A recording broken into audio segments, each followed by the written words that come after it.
George Carter adjusted his formal uniform as the shuttle began its descent to the Zaxxarian homeworld. Through the viewport, he could see the alien landscape unfold, massive crystalline structures that caught the light of the binary star system and scattered it in prismatic patterns across the surface. 2 minutes to landing, Mr. Carter, said the pilot. Carter nodded, his face solemn. As Earth's senior diplomat to the Zaxxarian Imperium, he carried the hopes of humanity on his shoulders. First contact had occurred just 6 months ago, and this mission represented the first formal diplomatic exchange between the two species. Remember the briefing, his assistant Dan Miller whispered beside him. Their customs are rigid. Follow the protocols exactly. The shuttle touched down with a gentle thud. When the doors slid open, a wall of hot, sulfurous air hit them. Carter stepped onto alien soil, flanked by 4 security officers and Miller.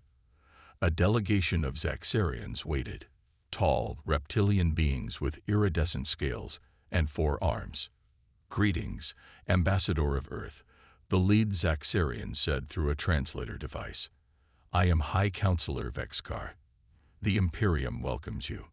Carter bowed as instructed. Earth extends its hand in peace and friendship. The diplomatic party was escorted through massive archways into a grand hall where the Zaxxarian High Council waited. The room hummed with tension as Carter approached the central dais. Everything had gone according to plan until now. The ritual greeting ceremony began. Vexkar presented a ceremonial chalice filled with a bubbling purple liquid. Drink of our essence, that we may know your intent is pure, Vexkar intoned. Carter hesitated. This wasn't in the briefing. He glanced at Miller, who looked equally confused. Is something wrong? Carter asked carefully. The room fell silent. Zaxxarian guards shifted positions. It is our most sacred tradition, Vexkar said, voice suddenly cold. To refuse is to declare yourself an enemy. Carter reached for the cup, but stopped when his scanner quietly beeped a warning. The liquid contained compounds toxic to humans. I mean no disrespect, Carter said carefully, but this substance would kill me. Perhaps an alternative. He never finished his sentence. Vexkar's eyes flashed with rage. Deception. The human refuses the test of truth. Guards surrounded the Earth delegation. Miller tried to explain, but was struck down. Carter raised his hands. Please, this is a misunderstanding. We can. Silence. You have failed the sacred test. The penalty is death by the purifying flame. Everything happened too quickly. Security tried to protect Carter, but Zaxxarian weapons cut them down. Carter was seized and dragged to a central platform. Miller and the surviving humans were forced to watch as the Zaxxarians ignited a ritualistic blue flame beneath Carter. His screams echoed through the chamber as the flame consumed him. Let it be known, Vexkar announced, that those who come in falsehood shall be cleansed.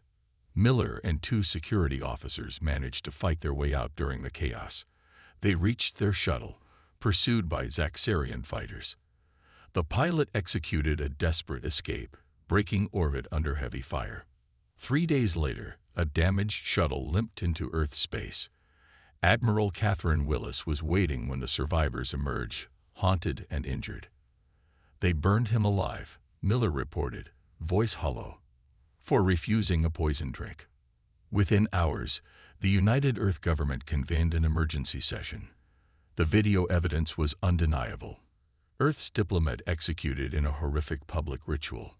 Admiral Willis stood before the Security Council, her face grim. They've made their intentions clear, she said. This wasn't a cultural misunderstanding. It was a test and a message. The council chamber fell silent as the implications sank in. I recommend we respond accordingly, Willis continued. The Zaxxarians have just declared war on humanity. The United Earth government headquarters in Geneva buzzed with frantic activity. Security personnel lined the corridors as delegates rushed to the emergency session. News of Carter's execution had spread across Earth's colonies like wildfire, igniting a wave of public outrage. Inside the main chamber, Screens displayed the final moments of Carter's life. Many council members turned away, unable to watch the horrific footage.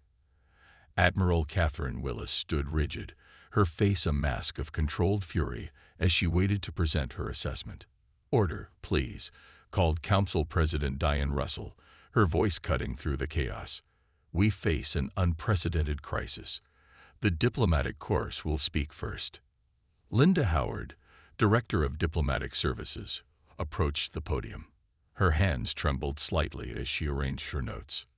"What happened to George Carter was barbaric," she began, "but we must consider the possibility of cultural misunderstanding.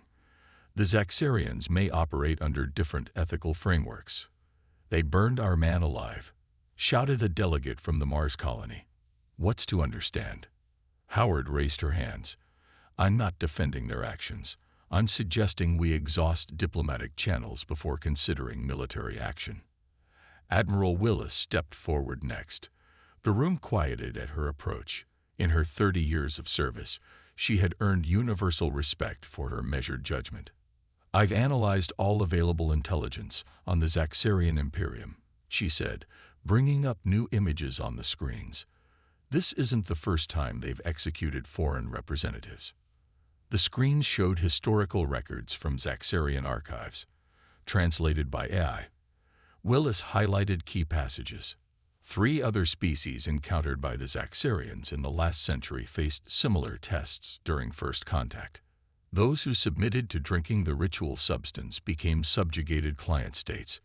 Those who refused were systematically attacked. She switched to tactical displays.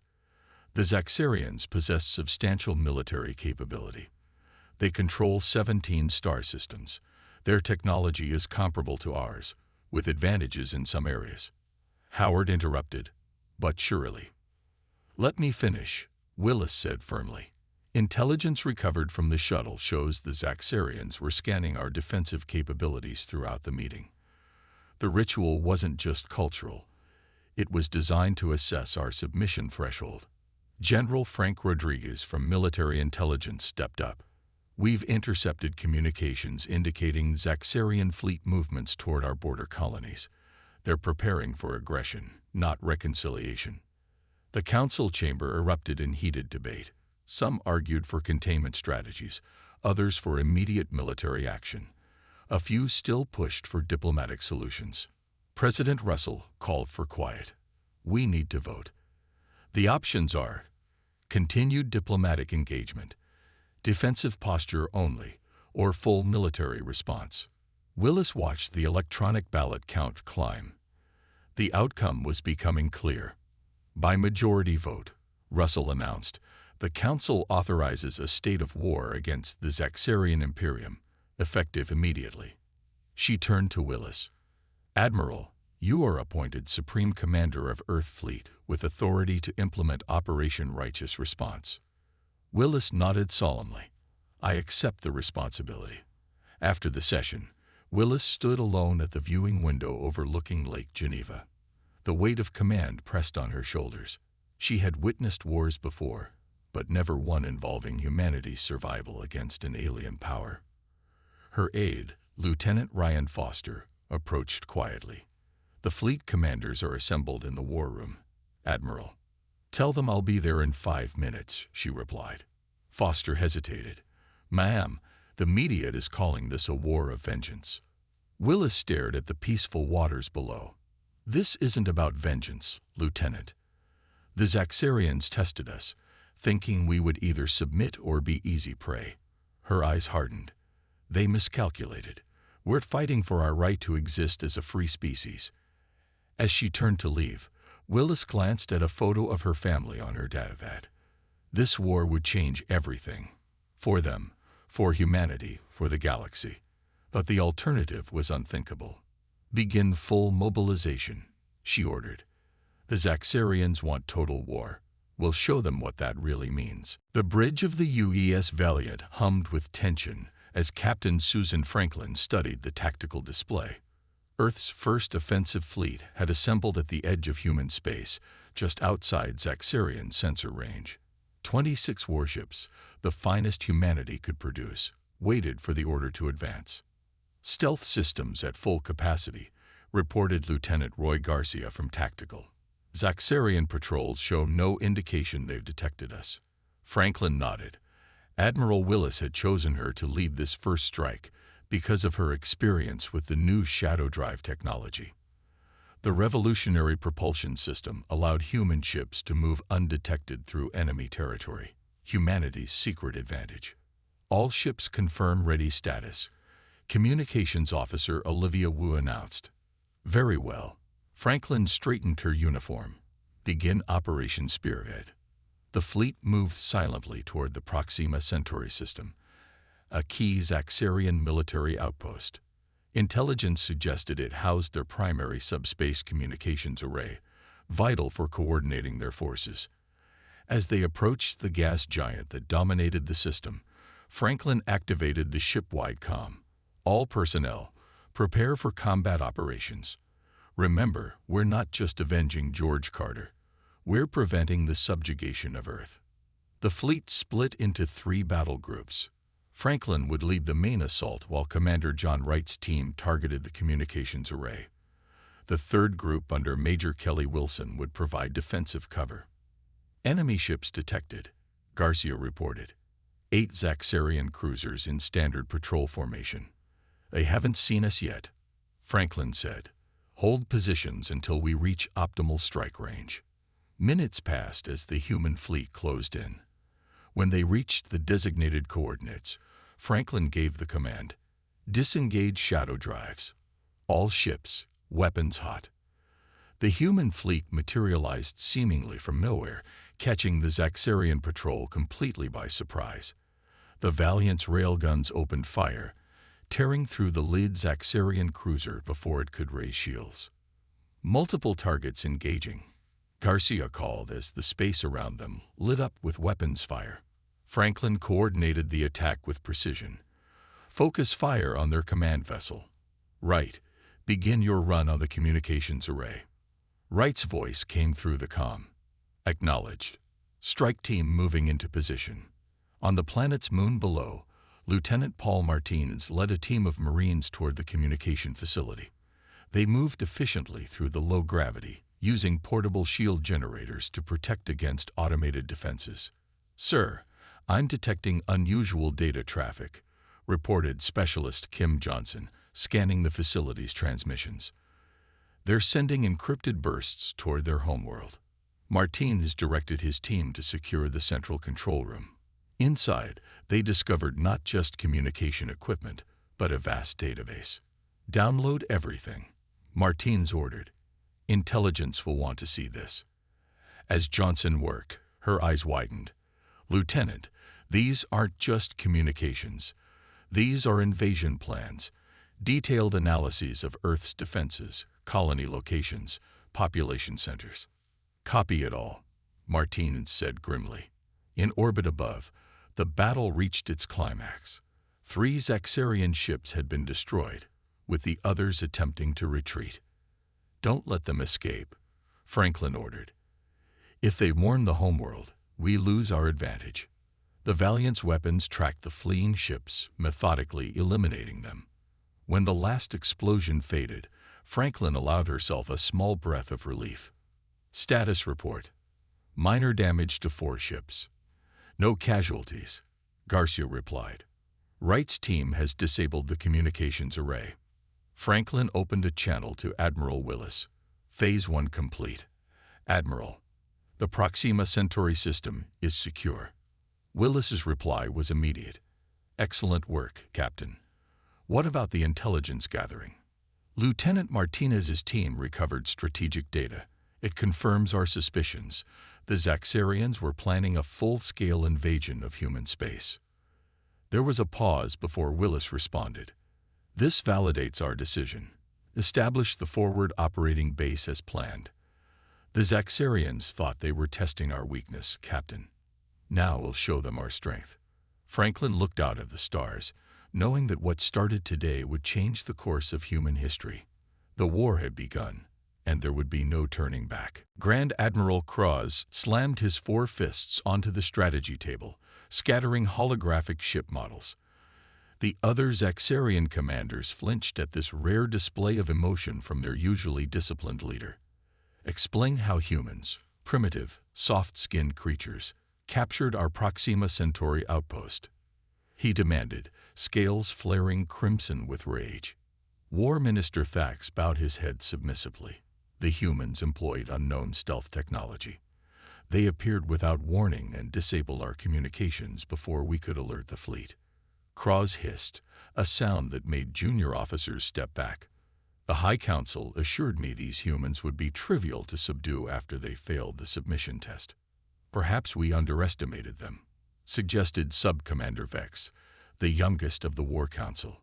The data from our border patrols indicates sophisticated tactical coordination. The Grand Admiral turned to the massive viewport overlooking the shipyards of the Zaxarian homeworld. Hundreds of warships floated in dock, the pride of an empire that had conquered 17 star systems. The idea that humans posed a genuine threat seemed absurd. Dispatch the Burning Blades fleet, Cross ordered finally. Admiral Resch will crush this human resistance and remind them of their place in the galactic hierarchy.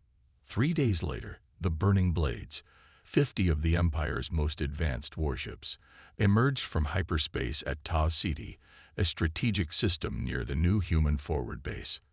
Intelligence suggested the humans had only a small defensive force stationed there. Admiral Resch stood proudly on his command deck. Scan for human vessels.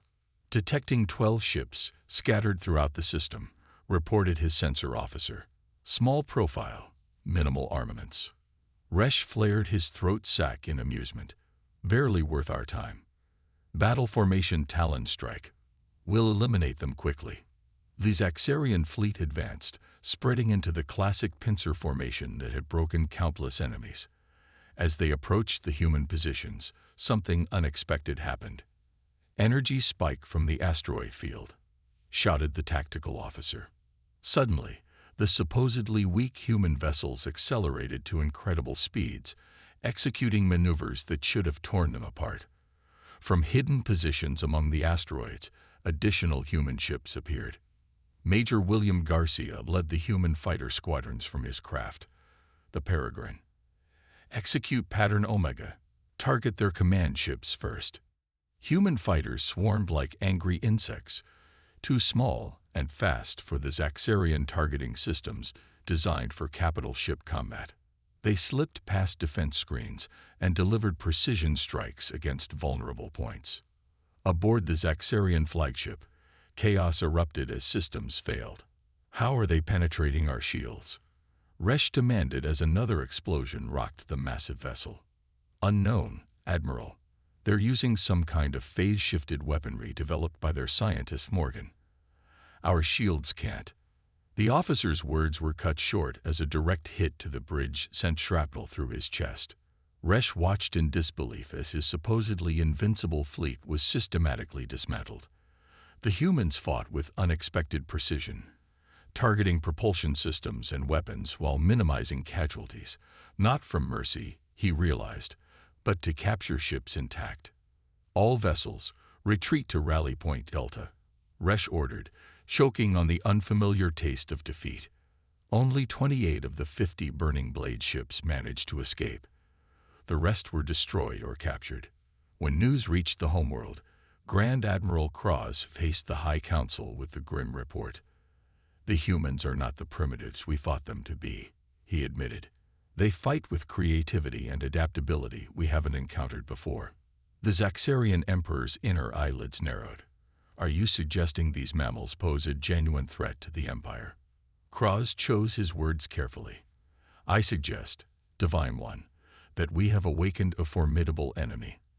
They do not fight as others we have conquered. They learn, they adapt, and they do not fear us. For the first time in centuries, uncertainty filled the great hall of the Zaxarian Imperium. What had begun as a simple ritual test of another species' submission had unleashed something unexpected, a war that might not end in their favor. Colonel Alan Johnson watched the diverse group of soldiers before him. 6 different species stood in formation on the training grounds of Earth's new allied military base on Titan. 4 months into the war with the Zaxxarian Imperium, humanity had discovered they weren't the only victims of Zaxxarian aggression. "You're here because the Zaxxarians hurt your people too," Johnson said, his voice carrying across the icy training field. "They tested you, judged you, and tried to conquer you. Now we fight together." The Velvari, tall beings with 4 eyes, nodded in agreement. Their homeworld had been a Zaxxarian mining colony for decades. Beside them stood the insectoid Krith, whose population had been decimated by Zaxxarian pacification campaigns. "Today we begin joint operations training," Johnson continued. "Each of you brings unique skills. Together, we'll be stronger than the sum of our parts." As training began, Ambassador Nickel Wright arrived on the Zaxxarian border moon of Ilara. Using secret channels established by intelligence operatives, she had arranged a meeting with representatives of the growing Zaxxarian resistance. "I appreciate the risk you're taking," Wright said to Rex, a Zaxxarian elder whose scales had faded to pale blue with age. "The Imperium has strayed from our ancient values," Rex replied.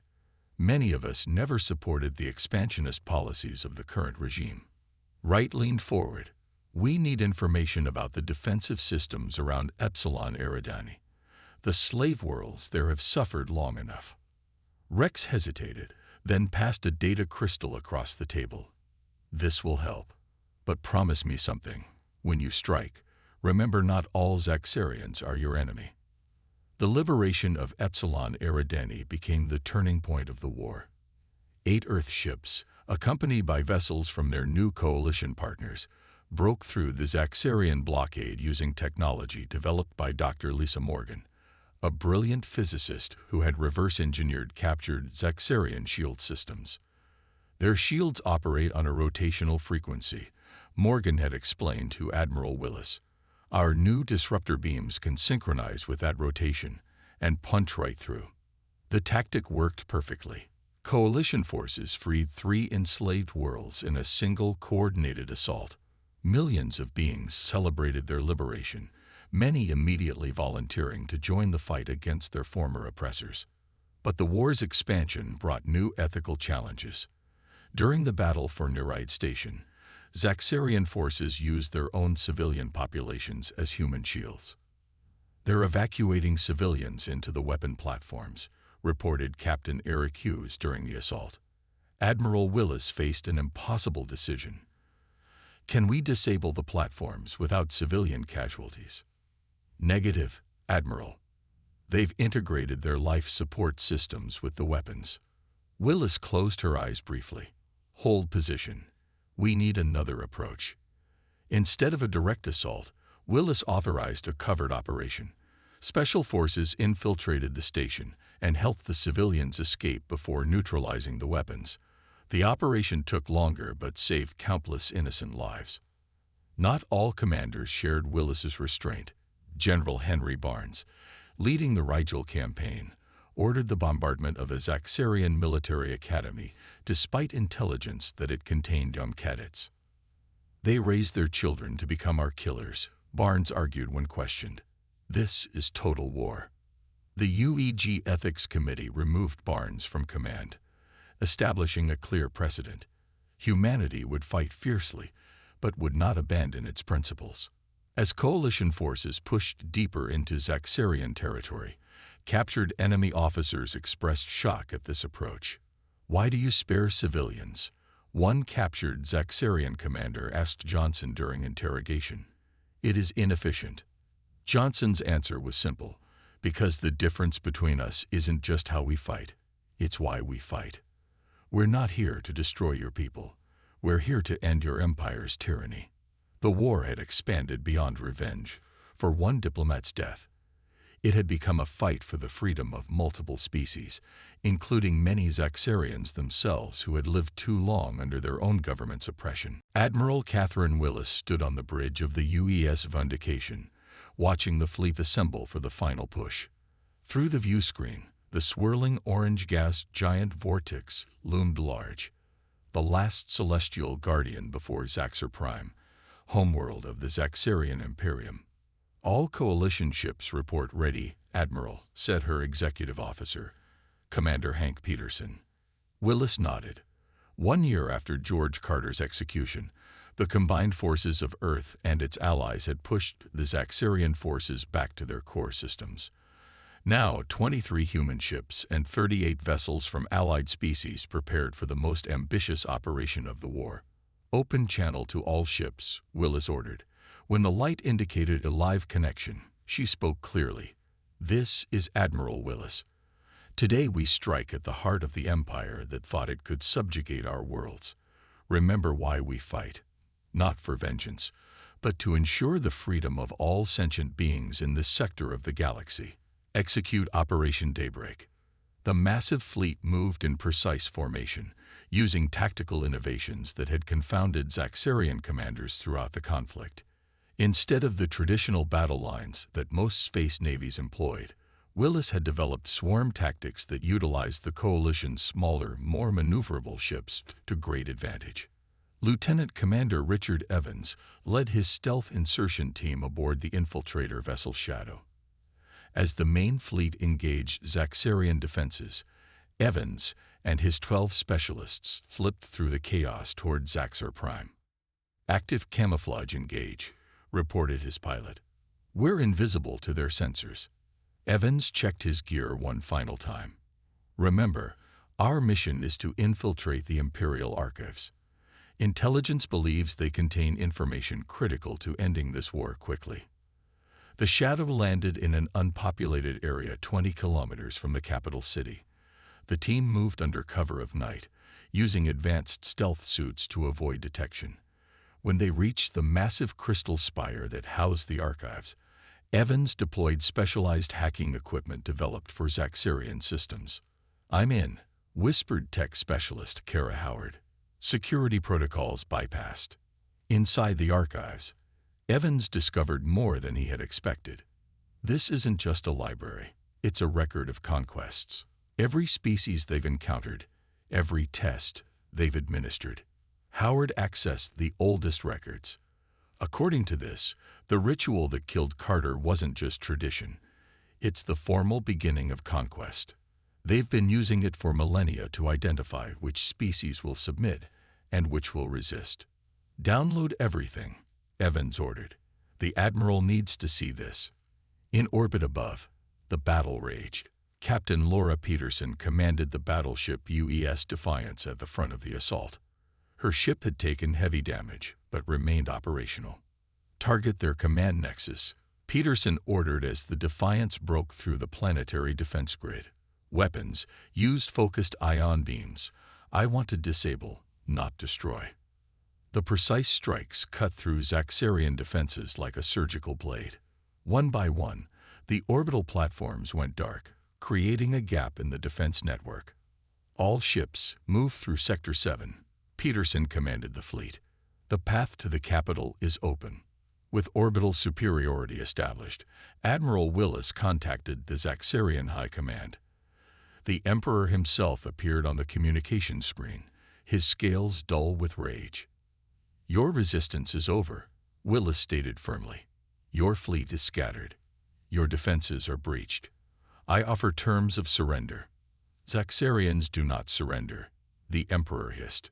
"Then you haven't been paying attention," Willis replied calmly. "Lieutenant Commander Evans has accessed your archives. We know about your history of conquest through ritualized execution. We know your empire was built on subjugation." The Emperor's inner eyelids fluttered in surprise. "I have the authority to reduce your world to ash," Willis continued. "Instead, I offer you a choice. End this war now, or face the consequences of total defeat." For the first time in recorded history, uncertainty showed in his Zaxxarian Emperor's posture. The empire that had expanded unchallenged for centuries now faced extinction, not from a mindless enemy bent on revenge, but from a coalition determined to establish justice. The Emperor's response would determine whether the war ended with reconciliation or ruin. The Great Hall of the Zaxxarian Imperial Palace fell silent as the Emperor collapsed. His personal guard rushed forward, but it was too late.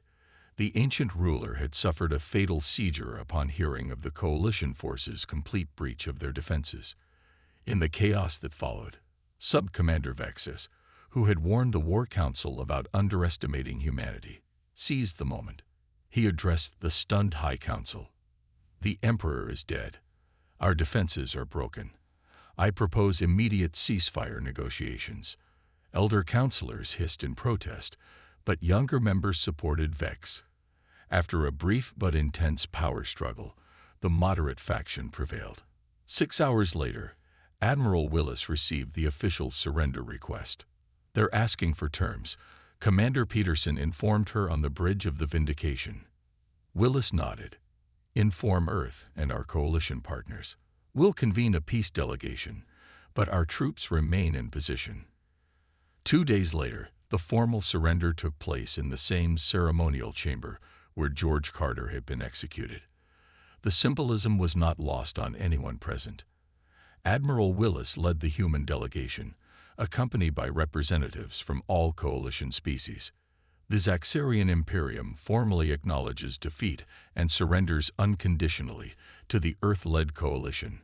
Red Vexix, now interim leader of the transitional government. Willis stepped forward. "We accept your surrender with the following conditions.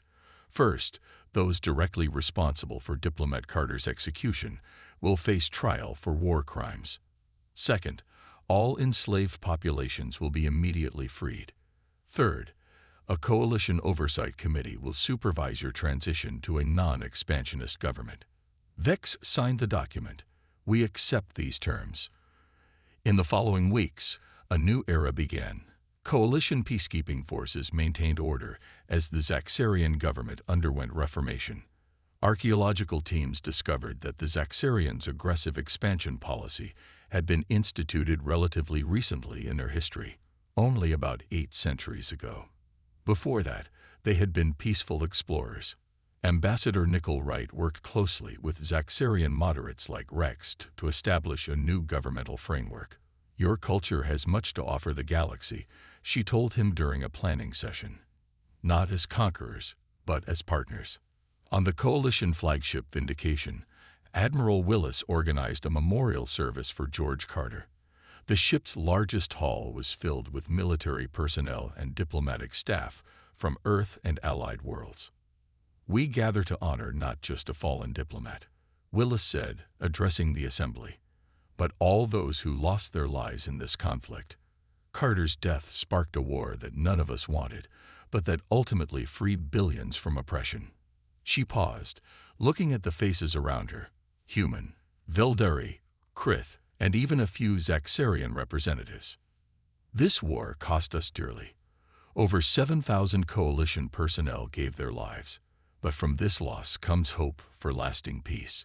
The transition team reports that young Zaxxarians are already embracing reform, questioning the imperial doctrines that led to so much suffering. Later that evening, Willis stood alone in her quarters, looking at star charts now marked with peaceful shipping lanes rather than battle formations. Her aide brought a message from Earth. She had been appointed to lead the new Interspecies Defense Alliance. "Do you think it will last?" her aide asked. "The peace, I mean." Willis considered the question. History suggests that lasting peace requires more than military victory.